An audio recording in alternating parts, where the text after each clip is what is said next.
Excellences, Monseigneur le Président de la Conférence épiscopale nationale du Congo, Messeigneurs les archevêques et évêques, membres de la SENCO, distingués invités, Mesdames et Messieurs. C'est avec joie et reconnaissance que la Commission épiscopale Justice et Paix vous accueille dans cette belle salle des conférences du Centre d'accueil Caritas de Kinshasa en vue de procéder au lancement de la campagne de sensibilisation sur l'accord politique global et inclusif de la Saint-Sylvestre 2016. Ce document, pour nous, revêt pour nous une importance capitale. C'est pourquoi nous tenons à ce que le peuple congolais s'en approprie. Son appropriation aidera la population à être mieux informée sur les engagements et les responsabilités des parties prenantes à l'accord de la Saint-Sylvestre 2016. Ceci constitue, à notre avis, un gage nécessaire pour une revendication pacifique de la mise en œuvre intégrale du dit accord. Merci d'avance à tous nos sensibilisateurs.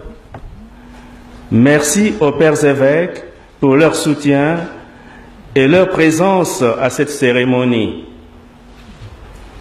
Sur ce, je passe la parole au chargé des programmes éducation civique et électorale de la Commission épiscopale Justice et Paix, afin qu'il nous présente les différents outils de travail qui seront mis à notre disposition pour une sensibilisation efficace et massive de notre population à travers tous les territoires nationaux. Je vous remercie.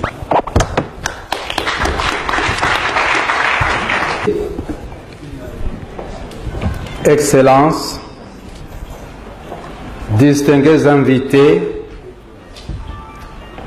Mesdames et Messieurs les agents de paix, Mesdames et Messieurs, depuis le balbutiement démocratique des années 60 jusqu'en 2003, date marquant le début de la transition, en passant par la longue période de dictature sous le régime Mobutu et les guerres dites de libération de 1996 à 2003, notre pays a beaucoup souffert de la crise de légitimité, avec des conséquences néfastes sur la vie quotidienne des Congolaises et Congolais. Ces conséquences se sont traduites explicitement par l'instabilité chronique, la misère, la destruction du tissu socio-économique, les massacres, des violations massives des droits humains et les déplacements des populations à l'intérieur comme à l'extérieur du pays. C'est pour mettre fin à une telle situation que les accords de paix ont été signés, dont l'accord global et inclusif endossé à Sun City en avril 2003. Cet accord débouchait sur la période de transition, au cours de laquelle un gouvernement d'union nationale devait être formé, avec, entre autres, mission d'organiser les élections démocratiques qui mettraient fin à la crise de légitimité et ouvrirait ainsi la voie à la construction d'un État de droit. Saisissant l'opportunité de cette transition et devant les tergiversations des acteurs politiques à faire aboutir le processus jusqu'aux élections, la Conférence épiscopale nationale du Congo, qui jusque-là s'était exprimée à plusieurs reprises pour l'avènement de la paix, de la justice, de la démocratie, du respect de la dignité de la personne humaine, leva en juillet 2003 l'option de l'éducation civique et électorale. L'objectif de celle-ci était de contribuer à la réussite de la transition par la mobilisation des populations aux élections.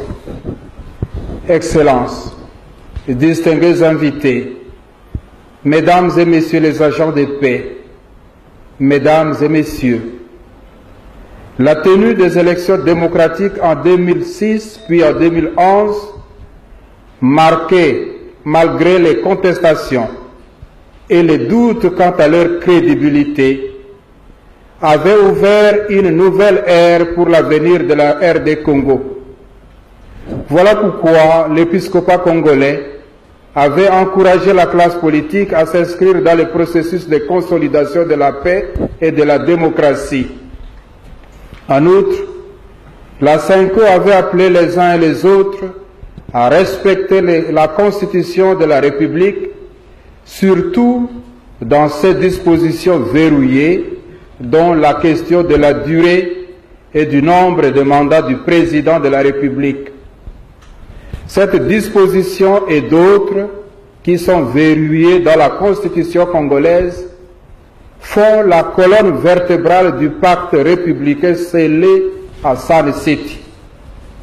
C'est pour cette raison que la situation sociopolitique que nous traversons actuellement doit nous interpeller, car elle marque un grand recul pour notre jeune démocratie. Elle est de nature à briser le pacte républicain conclu à Sun City et risque de plonger notre pays dans un nouveau cycle de violence et d'instabilité. C'est pourquoi, fidèle à sa mission prophétique, la CENCO a offert ses beaux offices à la classe politique afin d'aider le pays à sortir de la crise provoquée par la non-organisation des élections dans les délais constitutionnels. Les bons offices de la CENCO ont abouti à la signature de l'accord politique global et inclusif de la Saint-Sylvestre 2016. Ce document important doit être connu par l'ensemble des citoyens congolais afin qu'ils s'en approprient et en revendiquent la mise en œuvre intégrale. Mesdames et Messieurs les agents de paix, votre mission est d'apporter cet accord auprès de toutes les femmes, de tous les hommes, tous les jeunes Congolais, où qu'ils soient. La mission qui vous est confiée est lourde, mais aussi noble. Accomplissez cette mission avec courage, dignité et patriotisme. Soyez les ambassadeurs du Christ dans la société congolaise, car la foi au Christ mort et ressuscité réclame des hommes et d'abord des croyants qu'ils s'impliquent dans la gestion du monde. Ce monde que Dieu crée, aime et sauve, c'est le monde tel qu'il est avec l'ensemble des activités et des responsabilités de tous ordres. Soyez assurés du soutien et de l'accompagnement de vos pères évêques et de toute l'Église famille de Dieu qui est en République démocratique du Congo. Excellences, distingués invités, Mesdames et Messieurs, sur ce, je lance aujourd'hui la campagne de sensibilisation sur l'accord politique global et inclusif de la Saint-Sylvestre 2016. Je vous remercie.